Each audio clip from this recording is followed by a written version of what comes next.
السلام علیکم، څنګه دې مزرو خیر طبیعت او خیریت او خوشحاله او بد لره. دا دوه شیشې تاسو ولیدي، دا ما سیریز کې کړي دي او دا تارونه مې ترې لاندې راکوز کړي دي.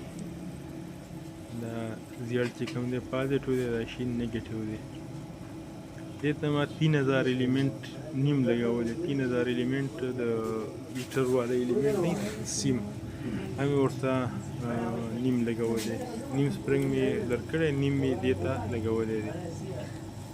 دا تقریبا په 15 منټ کې، زیات 15 منټ کې، 15 یا 20 منټ کې د یو لوټ اوبه مکمل ویشئ، مکمل یې ګرموي. ښه جوګاړ دی که څوک یې کوي. شیشې اوس زیاتي پرتې، ما په خیال کې د ژمي لپاره ډېر ښکلی جوګاړ دی. والسلام.